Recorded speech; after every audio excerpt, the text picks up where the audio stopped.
నిషా నాకు ట్రావెల్ చేసిన తర్వాత నాకు చెప్పింది కూడా అసలు ఫ్లైట్ ఏం బాలేదు. ఫ్లైట్‌లో ప్రాపర్ థింగ్స్ వర్క్ చేయట్లా. క్యాబిన్ క్రూస్ బాలేరు. ఎవరు బాలేదు. అంటే ఏసీ కూడా పని చేయట్లేదని నిషా నాకు చెప్పింది.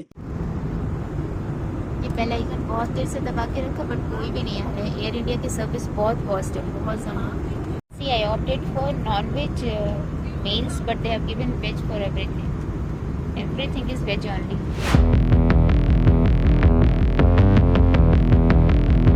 హలో ఫ్రెండ్స్, నమస్తే, గుడ్ ఆఫ్టర్నూన్ అండ్ మళ్ళీ నా ఛానల్కి మీకు స్వాగతం. ఇవాళ మేము వచ్చాము ప్యాంటలూన్స్కి. ఇదిగోండి కొత్త ప్యాంటలూన్ స్టోర్ ఓపెన్ అయింది మా ఇంటి దగ్గరే. ఏమంటాం, తాడేపల్లిలో కొత్త ప్యాంటలూన్ స్టోర్ ఓపెన్ అయింది. అయితే ఇక్కడ కలెక్షన్ ఏంటి, ఎలా ఉంది మొత్తం చూడడానికి వచ్చాము. సో లోపల వెళ్ళి మొత్తం చూసి బయటకు వచ్చాను. 2 థింగ్స్ నేను మీకు చెప్పాలి. పాయింట్ నెంబర్ 1 ఏంటంటే ఎంప్లాయీస్, అంటే స్టోర్ బాగా ఖాళీగా ఉంది. దానివల్ల ఏంటంటే ఎంప్లాయీస్ మన వెనకాల తిరుగుతూనే ఉంటారు. Which is the thing I don't like. నాకు కొంచెం స్పేస్ కావాలి, నేను ఆలోచించాలి. పద్దాక నా వెనకాల ఉంటే నాకు వర్కౌట్ అవ్వద్దు. పాయింట్ నెంబర్ 2, కలెక్షన్స్ బాగున్నాయి, లిటిల్ ప్రైజీ కంపారిటివ్లీ. మనకి విజయవాడలో ఇంకా స్టోర్స్ ఉన్నాయి, డిస్కౌంట్స్ నడుస్తున్నాయి. మేబీ ఇది న్యూ స్టోర్ అనుకుంటా. సో దానివల్ల వీళ్ళు డిస్కౌంట్ ఏమి ఇవ్వట్లేదు అండ్ మొత్తం ఎంఆర్పి రేట్లో అమ్ముతున్నారని నేను అలా అనుకుంటున్నాను. वायर दिख गया.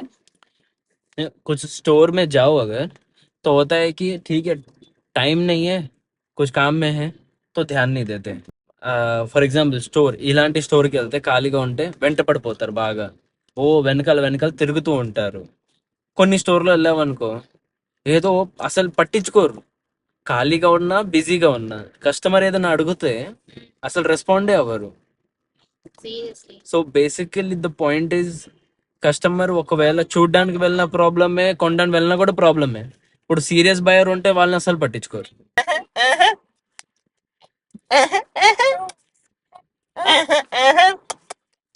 బుజ్జు.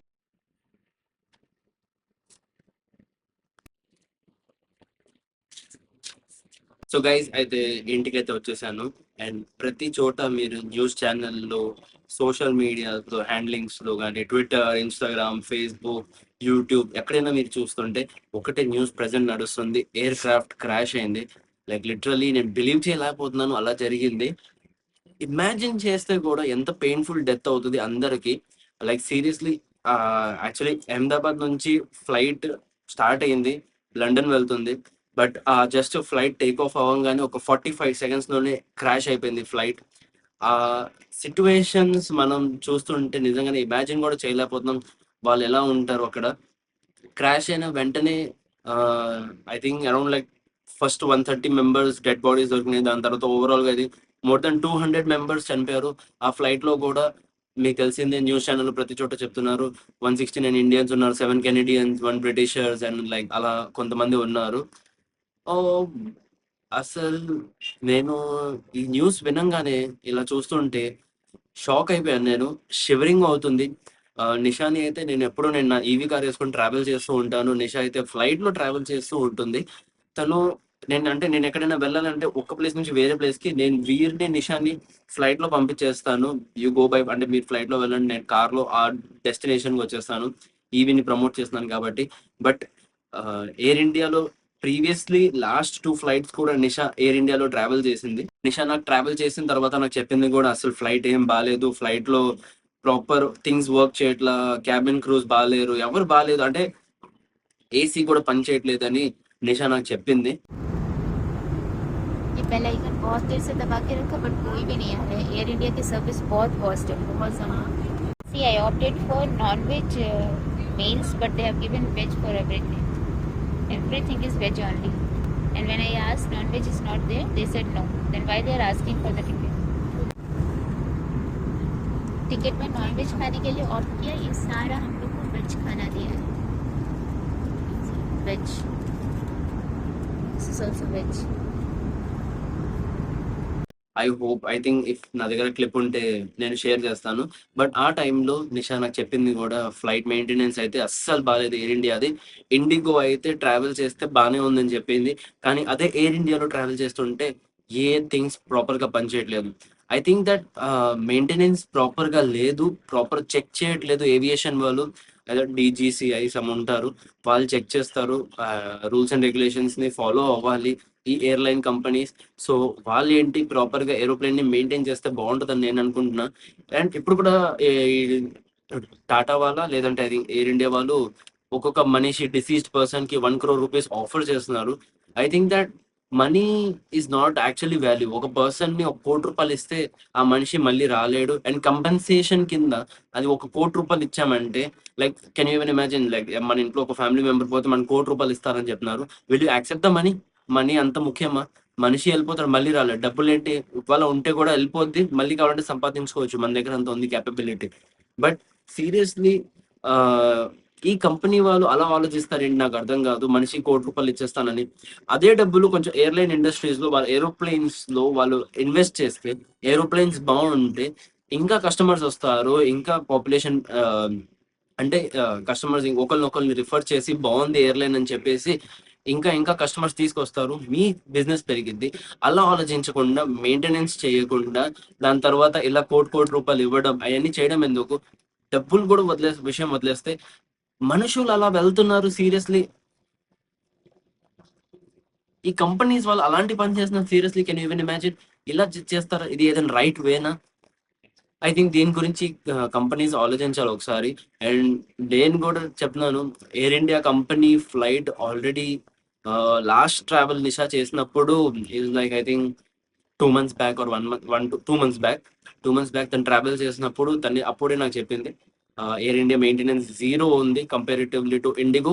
ఇండిగో బాగా మెయింటైన్ చేస్తున్నారు. కాక్రోచ్ కూడా దొరికింది ఫ్లైట్లో ట్రావెల్ చేసినప్పుడు. సో అలా ఉంది. మోర్ ఓవర్ మనము ఒకవేళ ఫుడ్ గురించి కూడా చెప్పినా మీకు, వెజ్ నాన్ వెజ్ మేము ఆల్రెడీ ప్రిఫరెన్స్ లో పెడితే ఫుడ్ మాకు వెజ్ దొరికింది, వెజ్ ఇచ్చారు. వెజ్ కూడా ఏదో something idea some rubbish food ఇచ్చారు, నచ్చలేని ఫుడ్. ఆ ఫుడ్ కూడా ఇచ్చేసి దాని తర్వాత నాన్ వెజ్ లేదని చెప్తున్నారు. అలాంటప్పుడు ఆప్షన్ ఎందుకు పెట్టడం? సో దీంతో ఏం అర్థమవుతుంది, నేను ఎందుకు చెప్తున్నానంటే zero maintenance of the airline company. They are not at all serious about the maintenance of the aircrafts or the things that they are providing. అవన్నీ ప్రాపర్గా మెయింటైన్ చేస్తే బాగుండేది. అండ్ ఇవాళ నిజంగానే చెప్తున్నాను, చాలా న్యూస్ ఛానల్స్ ఉన్నాయి ప్రతి చోట. ఇప్పుడు ప్రెసెంట్ న్యూస్ నడుస్తుంది. I think we need answers. ఖచ్చితంగా మనకి ఆన్సర్ కావాలి దీని గురించి. ఇలా ఎందుకు అయింది? ఫ్లైట్ జస్ట్ టేక్ ఆఫ్ అవ్వగానే పైలట్ ఏమో మేడే మేడే మేడే అని చెప్పేశాడు ఆల్రెడీ. సో అలాంటప్పుడు ఈ సినారియోలో I think very less time ఉంది ఎవరికైనా లైఫ్ కాపాడుకోవడానికి. అలాంటప్పుడు ఒక్క మనిషి బయటపడ్డాడు and he got saved. Exact గా నాకు తెలియదు ఆయన ఎలా సేవ్ అయ్యాడు. నేను న్యూస్ లో చూస్తుంటే అతనేమో నేను దూకేశానని చెప్తున్నారు. యాక్చువల్గా అతన్ని ఇంటర్వ్యూ ఒకరు చేశారు వన్ న్యూస్ ఛానల్. ఆ ఇంటర్వ్యూ చేసినప్పుడు అతనికి సరిగ్గా క్లారిటీ లేదు. బట్ ఆయన ఏమంటున్నారంటే నేనేమో గ్రౌండ్ ఫ్లోర్ లో నన్ను చూశాను, నేను ఐజ్ ఓపెన్ చేసి చూస్తే గ్రౌండ్ ఫ్లోర్ లో ఉన్న సంథింగ్ ఇలా ఇలా అని చెప్పేసి అండ్ దాని తర్వాత బయటపడ్డాను అని అంటున్నారు. So that's the whole thing. But luckily he got saved. And ఇంకొక అమ్మాయి ఉంది, తను కూడా ఏంటంటే జస్ట్ 10 minutes లేట్ అయింది. ఆ 10 minutes లేట్ అవ్వడం వలన తను ఫ్లైట్ మిస్ అయింది. ఫ్లైట్ మిస్ అవుతే షీ గాట్ సేవ్డ్. బట్ తను కూడా షివరింగ్ అవుతుంది ఇప్పుడు అదే విన్ని. ఒకవేళ నేను ఆ ఫ్లైట్ లో ఉంటే నాతో అదే సేమ్ పరిస్థితి ఏది అని తను ఇమాజిన్ చేసుకుంటుంది. It's very hard. అలాగే ఇంకొకటి ఉంది స్టోరీ నేను విన్నాను. అదేంటంటే ఒక డాక్టర్ ఫ్యామిలీ ఉంది. అతను ఏంటంటే ఫారెన్ లో సెటిల్ అవుదామని అక్కడ సమ్ జాబ్ సెట్టింగ్ అంతా చేసేసి దాని తర్వాత వాళ్ళ వైఫ్ ని ఇక్కడ ఇండియాలో రిజైన్ చేపించేసి ఫ్యామిలీ మొత్తం అక్కడికి వెళ్దామని డిసైడ్ చేశారు. అలాంటప్పుడు ఫ్లైట్ లో వెళ్ళినప్పుడు ఫ్యామిలీ మొత్తం ఆ ఫ్లైట్ క్రాష్ లో అయిపోయారు.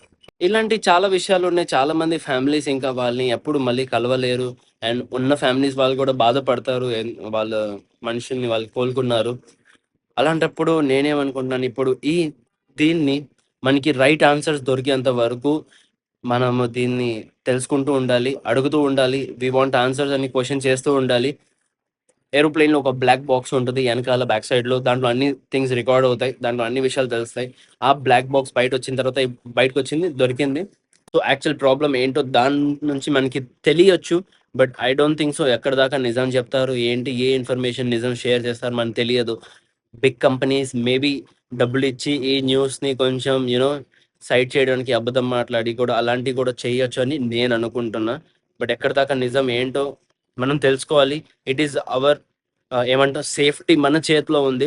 ఇవాళ ఒకవేళ మనం క్వశ్చన్ చేయకపోతే, సేఫ్టీని కూడా మనం క్వశ్చన్ చేయకపోతే, రేపు మనం ఎప్పుడైనా ట్రావెల్ చేయాలంటే కష్టం అయిపోతుంది. ఇలా ఉంటే ప్రతి ఎయిర్లైన్ ఇలాగే చేసేసి సంథింగ్ ఎక్స్క్యూజ్ ఇచ్చేసి సైడ్ అయిపోతారు. సో ఇట్స్ బెటర్ మనం ఈ విషయంని వదలకుండా మన అందరం కలిసి సోషల్ మీడియా హ్యాండ్లింగ్స్లో వీడియోని షేర్ చేసేసి ప్రతి చోట దీన్ని షేర్ చేయాలి మనం ఎలాగైనా. అండ్ అడుగుతూ ఉండాలి ఎందుకు ఇలా జరిగింది, దానికి అసలైన కారణం దొరికేంత వరకు, మనకి అనిపించేంత వరకు లైక్ ఇది ట్రూ, ఇలా జరిగిందని, ఓకే నౌ వి బిలీవ్ అని అనిపించేంత వరకు మనం దీన్ని క్వశ్చన్ చేస్తూ ఉందాం. ఎనీవేస్ గైజ్, ఇవాళ బ్లాగ్లో సమ్ మెయిన్ ఇదే షేర్ చేద్దాం అనుకున్నాను. ఎందుకంటే this is very important topic to talk about. నా మనసులో ఉంది కాబట్టి మీతో మాట్లాడి షేర్ చేసుకుంటున్నాను. మీరందరూ నా ఫ్యామిలీ కాబట్టి, సో అందుకనే ఈ టాపిక్ గురించి మాట్లాడాను. సో గైస్, నా బ్లాగ్ ఇక్కడతో అవగడుతున్నాను. As I said, please do like, share and subscribe to my channel. Thank you for watching. Take care, love you all. కొత్త రోజు కొత్త వీడియోతో అలాగే మళ్ళీ మనం రేపు కలుద్దాం. అండ్ సూన్ మళ్ళీ ఇంకొక ట్రావెల్ చేయబోతున్నాను. So stay tuned. ఆ ప్లేస్ ఏంటో నేను షేర్ చేస్తాను మీతో.